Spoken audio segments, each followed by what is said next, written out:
Chapter 10. Now the Philistines fought against Israel, and the men of Israel fled from before the Philistines, and fell slain on Mount Gilboa. Then the Philistines followed hard after Saul and his sons, and the Philistines killed Jonathan, Abinadab, and Malchishua, Saul's sons. The battle became fierce against Saul. The archers hit him, and he was wounded by the archers. Then Saul said to his armor-bearer, "Draw your sword and thrust me through with it, lest these uncircumcised men come and abuse me." But his armor-bearer would not, for he was greatly afraid. Therefore Saul took a sword and fell on it. And when his armor-bearer saw that Saul was dead, he also fell on his sword and died. So Saul and his 3 sons died, and all his house died together. And when all the men of Israel who were in the valley saw that they had fled, and that Saul and his sons were dead, they forsook their cities and fled. Then the Philistines came and dwelt in them. So it happened the next day, when the Philistines came to strip the slain, that they found Saul and his sons fallen on Mount Gilboa, and they stripped him and took his head and his armor, and sent word throughout the land of the Philistines to proclaim the news in the temple of their idols and among the people. Then they put his armor in the temple of their gods, and fastened his head in the temple of Dagon. And when all Jabesh Gilead heard all that the Philistines had done to Saul, all the valiant men arose and took the body of Saul and the bodies of his sons, and they brought them to Jabesh, and buried their bones under the tamarisk tree at Jabesh, and fasted 7 days. So Saul died for his unfaithfulness which he had committed against the Lord, because he did not keep the word of the Lord, and also because he consulted a medium for guidance. But he did not inquire of the Lord. Therefore he killed him, and he turned the kingdom over to David, the son of Jesse. Chapter 11. Then all Israel came together to David at Hebron, saying, "Indeed we are your bone and your flesh. Also in time past, even when Saul was king, you were the one who led Israel out and brought them in. And the Lord your God said to you, You shall shepherd my people Israel, and be ruler over my people Israel." Therefore all the elders of Israel came to the king at Hebron, and David made a covenant with them at Hebron before the Lord. And they anointed David king over Israel, according to the word of the Lord by Samuel. And David and all Israel went to Jerusalem, which is Jebus, where the Jebusites were, the inhabitants of the land. But the inhabitants of Jebus said to David, "You shall not come in here." Nevertheless David took the stronghold of Zion, that is, the city of David. Now David said, "Whoever attacks the Jebusites first shall be chief and captain." And Joab the son of Zeruiah went up first, and became chief. Then David dwelt in the stronghold, therefore they called it the city of David. And he built the city around it, from the Millo to the surrounding area. Joab repaired the rest of the city. So David went on and became great, and the Lord of hosts was with him. Now these were the heads of the mighty men whom David had, who strengthened themselves with him in his kingdom, with all Israel, to make him king, according to the word of the Lord concerning Israel. And this is the number of the mighty men whom David had: Jashobeam, the son of a Hashmonite, chief of the captains. He had lifted up his spear against 300, killed by him at one time. After him was Eleazar, the son of Dodo, the Ahohite, who was one of the 3 mighty men. He was with David, past Damam. Now there the Philistines were gathered for battle, and there was a piece of ground full of barley. So the people fled from the Philistines. But they stationed themselves in the middle of that field, defended it, and killed the Philistines. So the Lord brought about a great victory. Now 3 of the 30 chief men went down to the rock to David, into the cave of Adullam, and the army of the Philistines encamped in the valley of Rephaim. David was then in the stronghold, and the garrison of the Philistines was then in Bethlehem. And David said with longing, "Oh, that someone would give me a drink of water from the well of Bethlehem, which is by the gate." So the 3 broke through the camp of the Philistines, drew water from the well of Bethlehem that was by the gate, and took it and brought it to David. Nevertheless David would not drink it, but poured it out to the Lord. And he said, "Far be it from me, O my God, that I should do this. Shall I drink the blood of these men who have put their lives in jeopardy?" For at the risk of their lives they brought it. Therefore he would not drink it. These things were done by the 3 mighty men. Abishai, the brother of Joab, was chief of another 3. He had lifted up his spear against 300 men, killed them, and won a name among these 3. Of the 3, he was more honored than the other 2 men. Therefore he became their captain. However, he did not attain to the first 3. Benaiah was the son of Jehoiada, the son of a valiant man from Kabzeel, who had done many deeds. He had killed 2 lion-like heroes of Moab. He also had gone down and killed a lion in the midst of a pit on a snowy day. And he killed an Egyptian, a man of great height, 5 cubits tall. In the Egyptian's hand there was a spear like a weaver's beam. And he went down to him with a staff, wrested the spear out of the Egyptian's hand, and killed him with his own spear. These things Benaiah the son of Jehoiada did, and won a name among the 3 mighty men. Indeed, he was more honored than the 30, but he did not attain to the first 3. And David appointed him over his guard. Also the mighty warriors were Ashahel, the brother of Joab, Elhanan, the son of Dodo of Bethlehem, Shamoth the Hararite, Elias the Pelonite,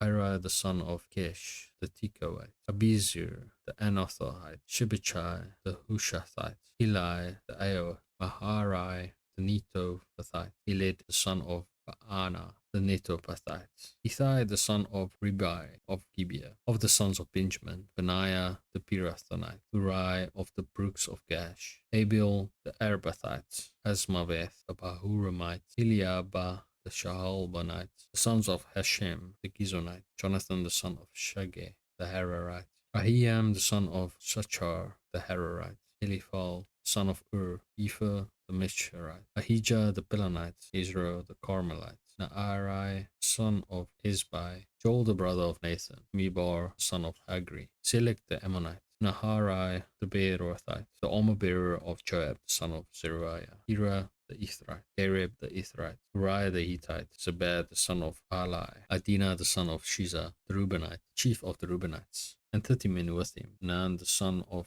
Mahacha, Joshaphat the Mithnite, Uzziah the Ashtarothite, Shalma and Jeel the sons of Hutham the Arorite, Jediel the son of Shimri, and Joha his brother the Tizites, Eliel the Mahabite, Jeribai and Joshaviah, the sons of Elnam, Ithma the Moabite, Eliel, Obed, and Jashiel the Mesobite. Chapter 12. Now these were the men who came to David at Ziklag, while he was still a fugitive from Saul the son of Kish, and they were among the mighty men, helpers in the war, armed with bows, using both the right hand and the left in hurling stones and shooting arrows with a bow. They were of Benjamin, Saul's brethren. The chief was Ahiezer, then Joash, the sons of Shema the Gibeathite, Jeziel and Pelet, the sons of Asmaveth, Therachah, and Jehu the Anathah, Ishmahiah the Gibeonite, a mighty man among the 30. And over the 30, Jeremiah, Jahaziel, Johanan, and Jozabad, the Gederathites, Eluzai, Jerimoth, Eliah, Shemariah, and Shephatiah, the Haruphite, Elkanah, Shishiah, Azarel, Jozer, and Jashobim, the Korathites, and Jola and Zebediah, the sons of Jehoram of Gedor. Some Gadites joined David at the stronghold in the wilderness, mighty men of valor, men trained for battle, who could handle shield and spear, whose faces were like the faces of lions, and were as swift as gazelles on the mountains. Ezer the first, Obadiah the second, Eliab the third, Mishmana the fourth, Jeremiah the fifth, Tiah the sixth, Eliel the seventh, Johanan the eighth, Elzabad the ninth, Jeremiah the 10th, and Machbanai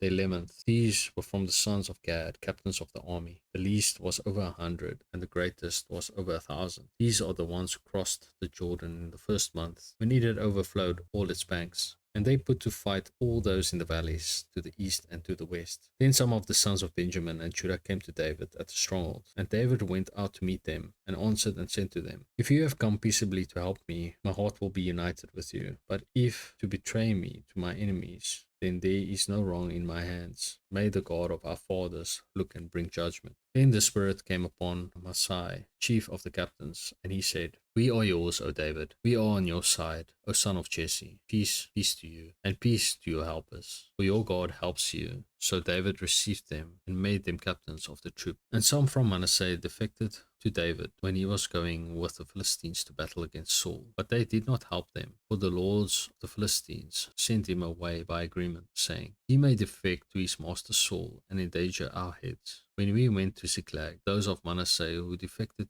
to him were Adnah, Jozabad, Jediel, Michael, Jozabad, Elihu, and Selethai, captains of the thousands who were from Manasseh. And they helped David against the bands of raiders, for they were all mighty men of valor, and they were captains in the army. For at that time they came to David day by day to help him, until it was a great army, like the army of God. Now these were the numbers of the divisions that were equipped for war, and came to David at Hebron to turn over the kingdom of Saul to him, according to the word of the Lord. Of the sons of Judah bearing shield and spear, 6,800 armed for war. Of the sons of Simeon, mighty men of valor, fit for war, 7,100. Of the sons of Levi, 4,600. Jehoiada, the leader of the Aaronites, and with him 3,700. Zadok, a young man, a valiant warrior, and from his father's house 22 captains. Of the sons of Benjamin, relatives of Saul, 3,000. Until then, the greatest part of them had remained loyal to the house of Saul. Of the sons of Ephraim, 20,800. Mighty men of valor, famous men throughout their father's house. Of the half tribe of Manasseh, 18,000, who were designated by name to come and make David king. Of the sons of Issachar, who had understanding of the times, to know what Israel ought to do. Their chiefs were 200, and all their brethren were at their command. Of Zebulun there were 50,000 who went out to battle, expert in war with all weapons of war, stout-hearted men who could keep ranks. Of Naphtali 1,000 captains, and with them 37,000 with shield and spear. Of the Danites, who could keep battle formation, 28,600. Of Asher, those who could go out to war, able to keep battle formation, 40,000. Of the Reubenites and the Gadites and the half tribe of Manasseh. From the other side of the Jordan, 120,000 armed for battle, with every kind of weapon of war. All these men of war who could keep ranks came to Hebron with a loyal heart to make David king over all Israel. And all the rest of Israel were of one mind to make David king. And they were there with David 3 days, eating and drinking, for their brethren had prepared for them. Moreover, those who were near to them, from as far away as Issachar and Zebulun and Naphtali, were bringing food on donkeys and camels, on mules and oxen, provisions of flour and cakes of figs and cakes of raisins, wine and oil and oxen and sheep abundantly, for there was joy in Israel.